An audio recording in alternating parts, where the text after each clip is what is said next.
Hello viewers, welcome to my channel electronics ज्ञान।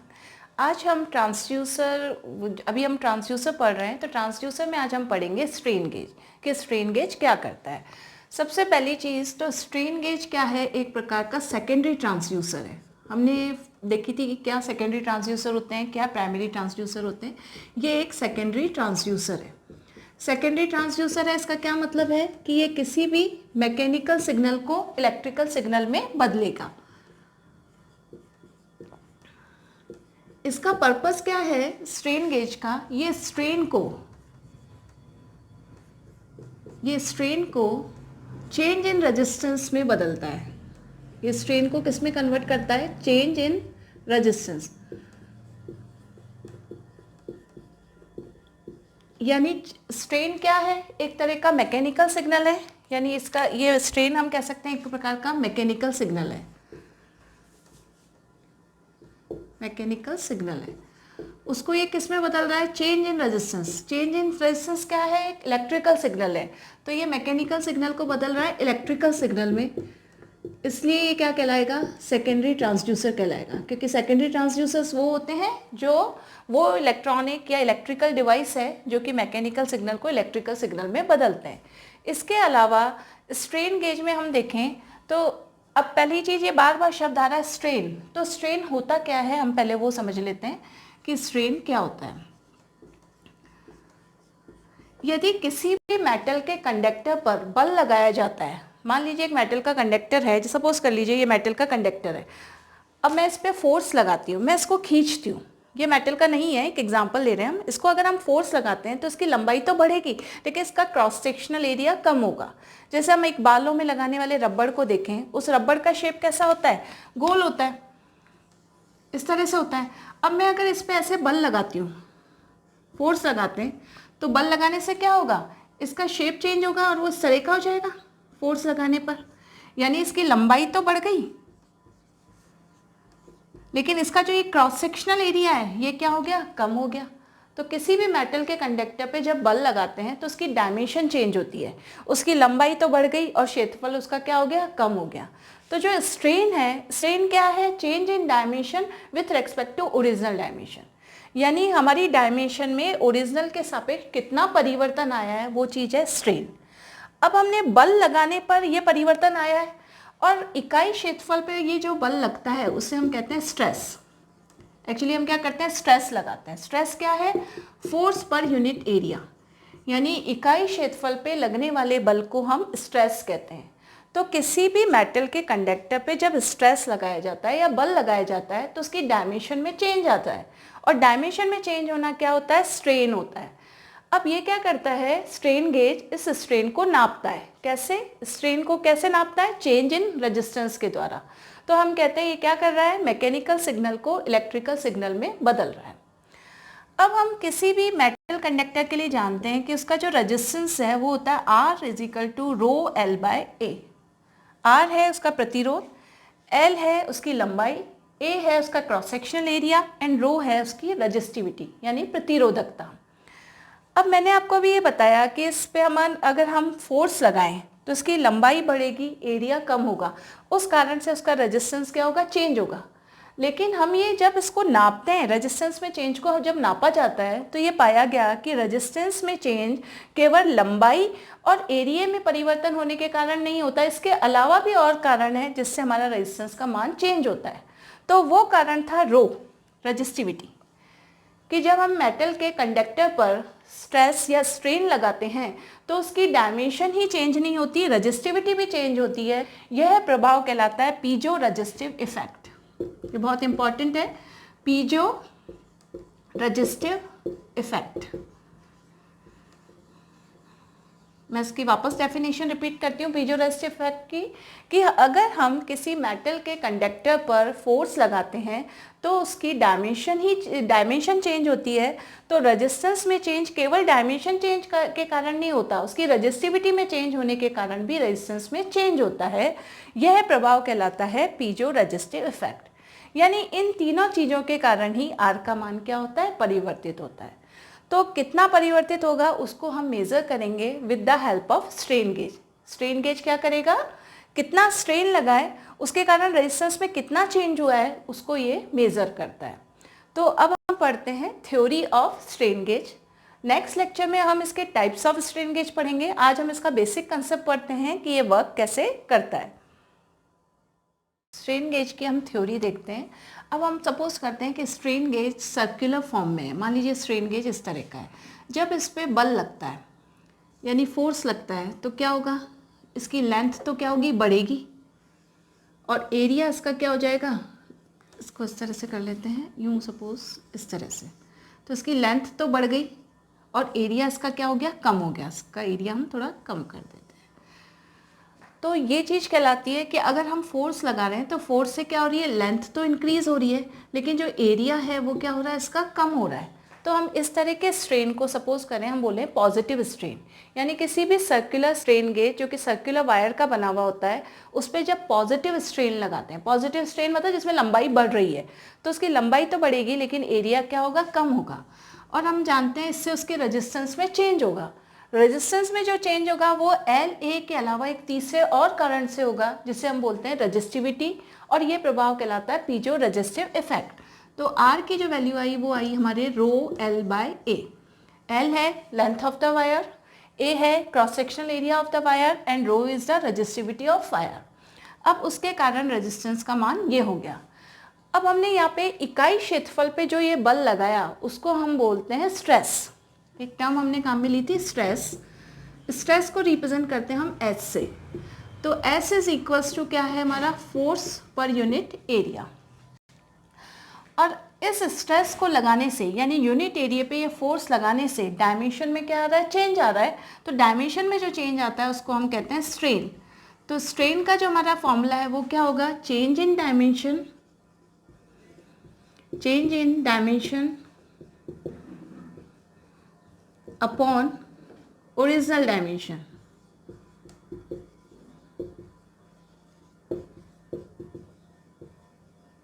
Suppose करें कि हम इसकी जो लंबाई है वो L से कितनी बढ़ गई, डेल L अमाउंट से बढ़ गई, तो डायमेंशन में चेंज कितना आया, डेल L। तो स्ट्रेन हो जाएगा उसके इसमें del L upon original dimension कितनी थी, उसकी लंबाई कितनी थी, L। तो ये क्या हो गया, एक स्ट्रेन हो गया। इसी तरह से एरिया के लिए भी कर सकते हैं कि एरिया क्या हुआ उसका, डेल A अमाउंट से कम हुआ और ओरिजिनल एरिया था A, तो इसके लिए स्ट्रेन क्या हो जाएगा, डेल A अपॉन A, ये हो जाएगा। तो इस तरीके से हम स्ट्रेन निकालते हैं। अब यहाँ पे एक चीज़ और इम्पॉर्टेंट है कि अभी हमने फोर्स इस दिशा में लगाया, ऐसे लगाया, तो लंबाई में परिवर्तन भी इसी दिशा में हो रहा है, लंबाई भी यूं ही बढ़ रही है। यानी बल की दिशा में जो स्ट्रेन डेवलप होता है उसे हम बोलते हैं लॉन्गिट्यूडनल स्ट्रेन। लॉन्गिट्यूडनल स्ट्रेन क्या हुआ, बल की दिशा में जो परिवर्तन होते हैं वो कहलाते हैं लॉन्गिट्यूडनल स्ट्रेन। और बल के लंबवत दिशा में जो परिवर्तन होते हैं उनको हम बोलते हैं लेटरल स्ट्रेन। जैसे इसको हम समझ लेते हैं। अब हमने बल इधर लगाया और लंबाई में परिवर्तन भी इधर हुआ कि लंबाई हमारी कितने अमाउंट से बढ़ गई, मान लो डेल एल से बढ़ गई, तो ये बल के दिशा में परिवर्तन हो रहे हैं, तो डेल एल अपॉन एल ये चीज़ क्या कहलाती है, हमारी लॉन्गिट्यूडनल स्ट्रेन, क्योंकि ये क्या परिवर्तन है, बल की दिशा में ही परिवर्तन हो रहे हैं। अब एरिया में चेंज क्या हो रहा है, इस दिशा में हो रहा है, यानी जो बल के क्या है, लंबवत है। तो बल के लंबवत दिशा में जो डायमेंशन में परिवर्तन होते हैं उन्हें बोलते हैं हम लेटरल स्ट्रेन। तो यहाँ बल के लंबवत में क्या हो रहा है, चेंज इन एरिया। तो change in area with respect to original area, ये क्या कहलाएगा, हमारा लेटरल स्ट्रेन कहलाएगा। तो ये दो टर्म भी हम अभी इसमें काम में लेंगे, longitudinal strain and lateral strain. अब हम क्या करेंगे कि हमने देखा कि ये स्ट्रेस लगाने से ये रेजिस्टेंस चेंज हो रहा है, तो हम R का डिफरेंशियल करेंगे विथ रेस्पेक्ट टू S, और S के रेस्पेक्ट में डिफरेंशियल करेंगे। इनमें से कोई भी चीज़ कांस्टेंट नहीं है। यहाँ पे हमने देखा कि हम फोर्स लगा रहे हैं तो रो भी चेंज हो रहा है, L भी चेंज हो रहा है और A भी चेंज हो रहा है। तो स्ट्रेस के कारण ये तीनों पैरामीटर चेंज होंगे, तो इनका डिफरेंशियल करते हैं हम। तो डिफरेंशियल करेंगे तो हम देखेंगे, अगर पहले इसका डिफरेंशियल करते हैं विथ रेस्पेक्ट टू स्ट्रेस तो ये दो टर्म कांस्टेंट रहेगी।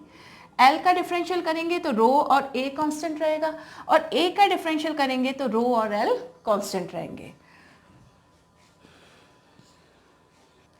अब R is equal to rho L by A, इसका हमने डिफरेंशियल किया with respect to stress, stress को हम एस से रिप्रेजेंट करते हैं, D R upon D S किया तो इधर भी डिफरेंशियल, लेफ्ट हैंड साइड किया तो राइट हैंड साइड भी होगा डिफरेंशियल, तो हम ये कहते हैं रो एल बाय ए, इसका डिफरेंशियल हमने किया।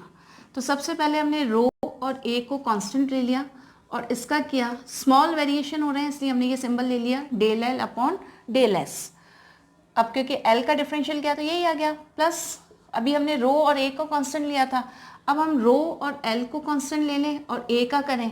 अब ए का डिफरेंशियल अगर हम यहाँ पे देखें तो ए नीचे है, ऊपर आ गया तो ए की पावर क्या हो गई, -1 हो गई, और इसका अगर हम डिफरेंशियल करते हैं तो क्या आ गया, माइनस ए की पावर -1, तो ये हो गया हमारा, इसकी वैल्यू आ जाएगी -1 अपॉन ए स्क्वायर, ये आएगी इसकी वैल्यू। तो हम यहाँ पे लिख देंगे रो एल माइनस ए स्क्वायर, तो ये हो गया माइनस ए स्क्वायर, और इधर हमारा हो गया del A upon del S, ये वैल्यू आ गई। अब हम क्या करें, रो के रेस्पेक्ट में करें, एल और ए को कांस्टेंट ले लें, तो एल अपॉन ए कांस्टेंट हो गया, और रो के लिए करा तो del rho upon del S आ गया।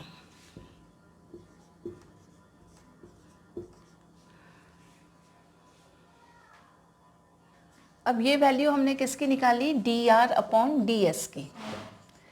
अब जो ये इक्वेशन आई हमारी, इसको हम दोनों साइड, लेफ्ट हैंड साइड और राइट हैंड साइड, दोनों साइड अगर r से डिवाइड कर दें तो इस इक्वेशन पे कोई फर्क नहीं पड़ेगा। अब इस पूरे को अगर r से, कैपिटल R से डिवाइड करते हैं तो हम इंडिविजुअल सबके नीचे भी r लिख सकते हैं, तो हमारी वैल्यू आ गई। इसको अगर r से डिवाइड किया तो ये हो गया 1 upon R D R upon D S,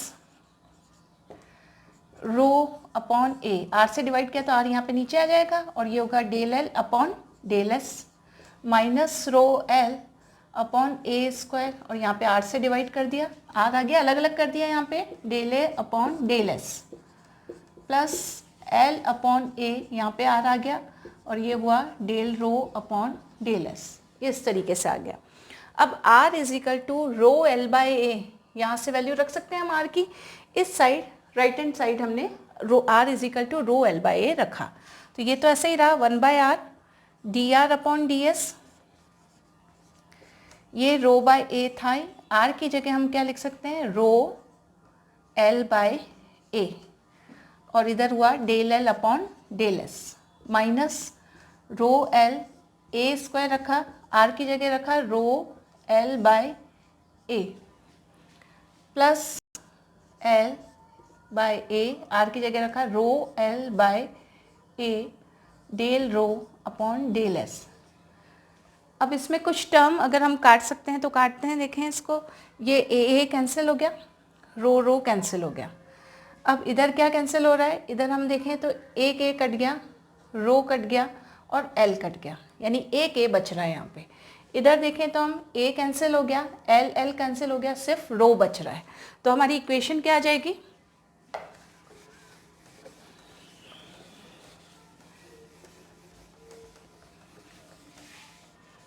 क्या रिमेनिंग रहा हमारा, ये वाला पार्ट तो एज इट इज रहा, तो ये हो गया हमारा 1 by R dot D R upon D S is equals to, अब इसमें हमारा सारी चीज़ कट गई, बस एल रहा नीचे और ऊपर क्या रहा 1 रहा, कट गए तो ये 1 हो गया, तो ये हुआ 1 upon L del L upon del S minus, अब यहाँ पे सब टर्म कट गई, बस एक ए बचा है, तो 1 अपॉन ए,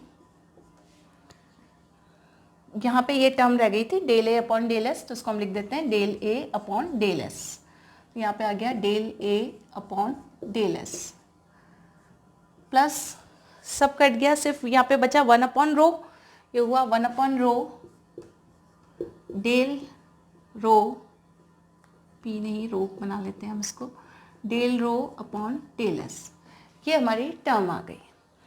अब हमारा यहाँ तक हमने सॉल्व कर लिया। अब हम जानते हैं एरिया क्या होता है, किसी भी सर्कुलर वायर का एरिया होता है पाई आर स्क्वायर, किसी भी वायर का जो कि सर्कुलर फॉर्म में है, एरिया हो गया हमारा पाई आर स्क्वायर। इस इक्वेशन को यहीं तक सॉल्व करते हैं, आगे हम सिंप्लीफाई करते हैं। ए इज इक्वल टू हम जानते हैं पाई आर स्क्वायर, अब आर क्या है, रेडियस है, आर बराबर हम जानते हैं क्या होती है, डायमीटर की आधी होती है, तो हम लिख सकते हैं R is equal to D by 2, diameter की फॉर्म में इसलिए ला रहे हैं कि हमने ये बोला था कि वायर को स्ट्रेच करते हैं या फोर्स लगाते हैं तो लंबाई बढ़ती है, एरिया कम होता है, या यूँ कह सकते हैं हम उसका डायमीटर कम होता है। तो आर की जगह अगर हम d/2 रख दें तो ये हमारा फॉर्मूला हो गया पाई d²/4। अब इसका अगर हम वो डिफरेंशियल करें ए का विथ रेस्पेक्ट टू एस, तो लेफ्ट हैंड साइड करेंगे तो राइट हैंड साइड भी करना पड़ेगा। तो हम करते हैं इसका differential, del A upon del S, S क्या है यहाँ पे, स्ट्रेस है, इसके रेस्पेक्ट में हम डिफरेंशियल कर रहे हैं। पाई/4 कांस्टेंट है, डी स्क्वायर का डिफरेंशियल करेंगे तो क्या हो जाएगा 2d, और ये हो जाएगा del D upon del S, ये लिख सकते हैं हम। अब इस वैल्यू को, ये जो वैल्यू आई हमारी, इस वैल्यू को हम ऊपर इक्वेशन में लिख सकते हैं, del A upon del S की जगह अगर ये वैल्यू हमने सब्स्टिट्यूट कर दी तो क्या आएगा 1/r dr upon ds is equals to 1/l del L upon del S minus 1/a, तो एज इट इज रहेगा हमारा। अपन क्या कर रहे हैं, del A upon del S की जगह ये रख रहे हैं, तो ये हो गया मल्टीप्लाई में पाई/4 इंटू 2d, और ये हो गया del D upon del S plus 1/रो del rho upon del S. अब एरिया की जगह हम लिख सकते हैं, अब हम इसको डायमीटर में चेंज कर रहे हैं तो ए का कोई मीनिंग ही नहीं है, तो ए की जगह हम यहाँ लिख सकते हैं पाई d²/4, तो हम यही इसी लाइन में लिख देती हूँ मैं, ये पाई d²/4, ये वैल्यू आ गई। अब अपन इसको अगर सिंप्लीफाई करते हैं तो अपन देखते हैं पाई से पाई कैंसिल हो गया, 4 से ये 4 कैंसिल हो गया, और एक डी से ये एक डी कैंसिल हो गया, तो यहाँ वैल्यू क्या बची हमारी 1/l del L upon del S minus, मतलब ये एरिया की जगह डायमीटर के टर्म्स में आ गया। अब यहाँ पे अपना बचा 2 बच रहा है इधर -2, और इधर सिर्फ d बच रहा है, d del d upon del S plus 1/रो del rho upon del S, ये हमारी वैल्यू आ गई 1/r dr/ds की। अब हम इसको आगे सिंप्लीफाई करते हैं,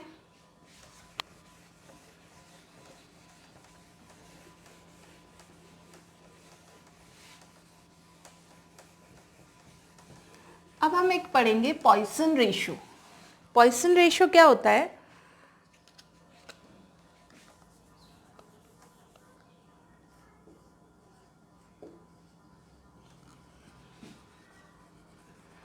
पॉइसन रेशियो होता है lateral strain upon longitude, it is a ratio of lateral strain and longitudinal strain। lateral strain और longitudinal strain का रेशियो पॉइसन रेशियो कहलाता है। तो पॉइसन रेशियो का एक फॉर्मूला हो गया lateral strain upon longitudinal longitudinal strain। अब और इस फॉर्मूले में माइनस साइन आता है, माइनस साइन इसलिए आता है, यहाँ मैं माइनस साइन डिफरेंट कलर से लगा देती हूँ ताकि इजीली पता चल जाए। माइनस साइन ये बताता है कि ये दोनों स्ट्रेन एक दूसरे से अपोजिट नेचर के होते हैं। जैसा अभी मैंने आपको बताया था कि लेटरल स्ट्रेन क्या होता है, लॉन्गिट्यूडिनल स्ट्रेन क्या होता है, तो हमने देखा कि बल की दिशा में हमारे क्या हो रहा था, लंबाई बढ़ रही थी, तो लंबाई बढ़ रही थी लेकिन एरिया क्या होता है, कम होता है। तो अगर लॉन्गिट्यूडिनल स्ट्रेन बढ़ता है तो लेटरल स्ट्रेन क्या होता है, कम होता है। दोनों का नेचर अपोजिट होता है, इसलिए यहाँ पे नेगेटिव साइन लिया है। और अगर मान लीजिए हम वायर पे कंप्रेशन फोर्स लगाएंगे तो उसकी लंबाई कम होगी और एरिया बढ़ेगा, तब भी इनका नेचर क्या हो जाएगा, अपोजिट हो जाएगा, इसलिए पॉइसन रेशियो में ये माइनस साइन आता है। अब यहाँ पे हम बात करें सर्कुलर वायर की, तो उसमें हमने पॉजिटिव स्ट्रेन लगाया था, मीन्स जिसमें लंबाई बढ़ रही है और एरिया क्या हो रहा है, कम हो रहा है। तो लेटरल क्या हो गया, लेटरल स्ट्रेन क्या हो गया, change in area upon original area, क्योंकि स्ट्रेन क्या होता है, change in dimension upon original dimension, और लेटरल मतलब जिसमें बल के लंबवत दिशा में परिवर्तन हो रहे हैं। तो लंबवत परिवर्तन किस में आ रहे थे, एरिया में आ रहे थे। तो हम कह सकते हैं एक तरह से डेल ए अपॉन ए ले सकते हैं, और लॉन्गिट्यूडिनल स्ट्रेन की जगह क्या ले सकते हैं हम, डेल एल अपॉन, ये वाला डेल भी ले सकते हैं और ये वाला डेल भी सिंबल यूज ले सकते हैं। और यहाँ पे साइन कैसा आ जाएगा, माइनस, और इसको इससे गामा से रिप्रेजेंट करते हैं पॉइसन रेशियो को। अब यहाँ से अगर हम वैल्यू निकालें तो क्या आएगी, इसको सिंप्लीफाई कर सकते हैं। अब जो ये लैटरल स्ट्रेन था इसमें एरिया की जगह हम क्या ले सकते हैं, change in diameter upon original diameter, क्योंकि अगर डायमीटर में चेंज हो रहा है तो वो चेंज किस में आ रहा है, एरिया में। क्योंकि अभी हमने इस इक्वेशन को सिंप्लीफाई करके क्या किया, एरिया की जगह क्या ले लिया, डायमीटर ले लिया। तो हम डायरेक्टली ये भी लिख सकते हैं कि del D upon D is equal to this. अब इसमें अगर डेल डी अपॉन डी की वैल्यू निकालते हैं तो इससे मल्टीप्लाई हो जाएगा और माइनस साइन आ जाएगा, minus gamma del L upon L.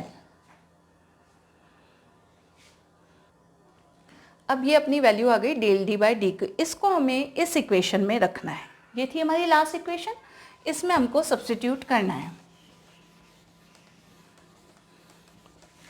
किसकी जगह, डेल डी अपॉन डी, इनको साथ लिख सकते हैं हम, डेल डी अपॉन डी। इसकी जगह हमारे को ये चीज़ लिखनी है। तो हमारा हो गया formula 1/r differential of r with respect to s is equals to 1/l del L upon del S minus, अब डेल डी बाई डी इसकी जगह वैल्यू आएगी तो -2, तो ऐसे अब यहाँ पे ये रखेंगे तो माइनस माइनस क्या हो जाएगा, प्लस हो जाएगा, 2 gamma del L upon L, L को इधर रख लेते हैं और इसके साथ क्या आ जाएगा, डेल एस। ये आ गई वैल्यू सब्स्टिट्यूट करने पे, प्लस 1/रो del rho upon del S, ये आ गया। अब इसको हम सिंप्लीफाई करने से पहले एक चीज़ और देखते हैं कि गेज फैक्टर होता क्या है, फिर इसको सिंप्लीफाई करते हैं। अभी हम इसमें देखें तो del L upon del S और 1/l पार्ट कॉमन है, हम ये कर सकते हैं del L upon del S अगर इधर ले लेते हैं तो ये हो जाएगा 1 + 2 गामा इज इक्वल्स टू 1/रो, प्लस आएगा बीच में 1/रो del rho upon del S, ये चीज़ आएगी। अब इसमें हम देखते हैं कि गेज फैक्टर होता क्या है, फिर इसको आगे सिंप्लीफाई करेंगे।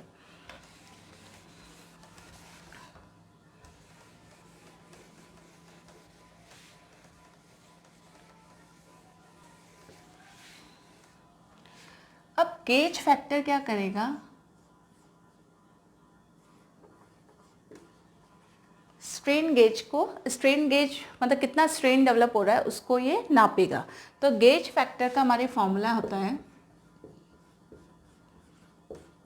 एक्चुअली क्या हो रहा है, इनपुट क्या दे रहे हैं, इनपुट दे रहे हैं हम स्ट्रेन लग रहा है स्ट्रेन गेज के ऊपर और उससे आउटपुट में क्या मिल रहा है, हमको चेंज इन रेजिस्टेंस मिल रहा है। तो गेज फैक्टर क्या नापेगा कि आउटपुट कितना मिल रहा है विथ रेस्पेक्ट टू इनपुट, यानी हम कह सकते हैं change in resistance with respect to original resistance divide by change in strain. Strain हो रहा है मतलब एक तरह से हम कह रहे हैं कि वैल्यू उसकी चेंज हो रही है स्ट्रेन की। गेज फैक्टर होगा डेल आर बाय आर और डेल एल बाय एल। लंबाई मतलब प्रति इकाई प्रतिरोध में परिवर्तन और प्रति इकाई लंबाई में परिवर्तन के अनुपात को हम क्या कहते हैं, gauge factor. Means change in resistance over change in length, इसके अनुपात को हम क्या कहेंगे, गेज फैक्टर। अब गेज फैक्टर को अगर अपन निकालें, इसको अगर हम रिप्रेजेंट करते हैं, जी ले लेते हैं गेज फैक्टर का और इसको रिप्रेजेंट कर देते हैं जी एफ से, तो ये हो जाएगा डेल आर अपॉन आर और ये हो जाएगा डेल एल अपॉन एल। तो डेल आर अपॉन आर की वैल्यू हो जाएगी G F del L upon L, ये आ गई। अब अभी मैं इस वाली जो ये इक्वेशन आई थी इसमें हमको ये चीज़ पुट करनी है। इसको ये पुट करने से पहले अगर हम ये माने कि अगर डायमेंशंस में जो चेंजेस हो रहे हैं बहुत स्मॉल हो रहे हैं, तो स्मॉल चेंजेस के लिए हम ये डेल सिंबल लेते हैं और ये डेल सिंबल ले लेंगे। और अगर हम ये कहें कि डी एस हम पूरे में से हटा दें, कर सकते हैं, लेफ्ट हैंड साइड अगर जो कर रहे हैं वो राइट हैंड साइड भी कर रहे हैं, या ये इतना कहना सफिशिएंट है कि अगर हमारी इसमें वैल्यू डायमेंशन में वैल्यू कम चेंज हो रही है तो हम इसको लिख सकते हैं डेल आर अपॉन आर, ये ऑटोमेटिकली हट जाएगा। डेल आर अपॉन आर, इधर देखें तो ये चीज़ हो जाएगी del L upon L plus 2 gamma तो है ही, ये क्या हो गया, डेल एल अपॉन एल हो गया अगर स्मॉल चेंजेस हो रहे हैं डायमेंशन में तो, और ये हो जाएगा अपना डेल रो अपॉन रो, ये आ जाएगी अपनी इक्वेशन। अब यहाँ से डेल आर बाय आर बराबर ये होता है, हमें पता है। अब मैं क्या करूँ, इस इक्वेशन को डेल एल बाय एल से लेफ्ट हैंड साइड भी डिवाइड कर दूँ और राइट हैंड साइड भी डिवाइड कर दूँ, तो क्या आएगा, इस इक्वेशन को डिवाइड करने से डेल एल बाय एल से डिवाइड करने पर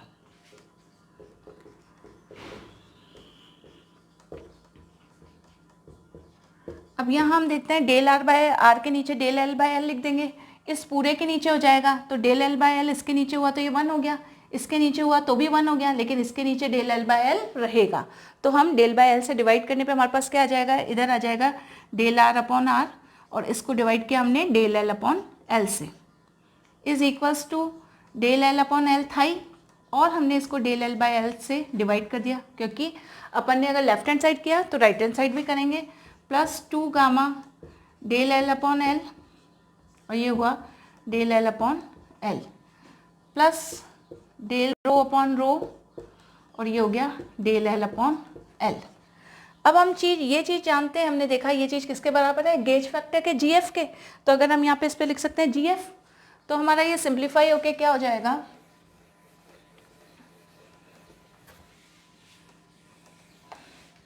इसकी जगह हम लिख सकते हैं गेज फैक्टर जीएफ, उसकी वैल्यू हो गई, ये कट गया तो ये आ गया 1, प्लस इसमें ये कट गया तो ये बचा 2 गामा, गामा क्या है यहाँ पे, पॉइसन रेशो था, प्लस ये बचा del rho upon del L upon L. यानी इस इक्वेशन को देख के अब डेल एल अपॉन एल क्या है, एक प्रकार का स्ट्रेन है, तो हम इसको मान लीजिए ये एप्सिलॉन एक सिंबल ले लेते हैं जो कि किसको रिप्रेजेंट करेगा, स्ट्रेन को। और स्ट्रेन क्या, कौन सा वाला strain, del L upon L, तो इसकी जगह हम एप्सिलॉन भी लिख देंगे, तो ये चीज़ होगी 1 + 2 gamma plus del rho upon rho del L upon L, या डेल एल अपॉन एल की जगह अपन क्या लिख लेंगे, एप्सिलॉन, स्ट्रेन लिख देंगे।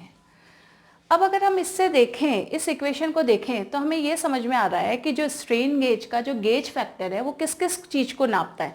ये वाला पार्ट तो किसको नापता है, चेंज इन लेंथ, ये वाला पार्ट जो है ये किसको नापता है, चेंज इन एरिया, और ये वाला किसको नापता है, change in resistivity with respect to change in length.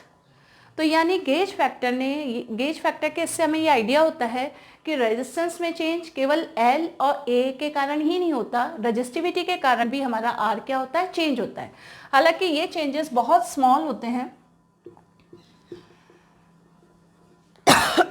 तो जीएफ जो है हमारा वो अप्रॉक्सीमेटली 1 + 2 गामा के इक्वल होता है। तो आज के लेक्चर में हमने देखा कि स्ट्रेन गेज क्या होता है, इसकी थ्योरी देखी, इसका मतलब बेसिक प्रिंसिपल कि ये कैसे वर्क करता है। नेक्स्ट लेक्चर में हम कंसिडर करेंगे टाइप्स ऑफ स्ट्रेन गेज कि कितने प्रकार के होते हैं। Thank you.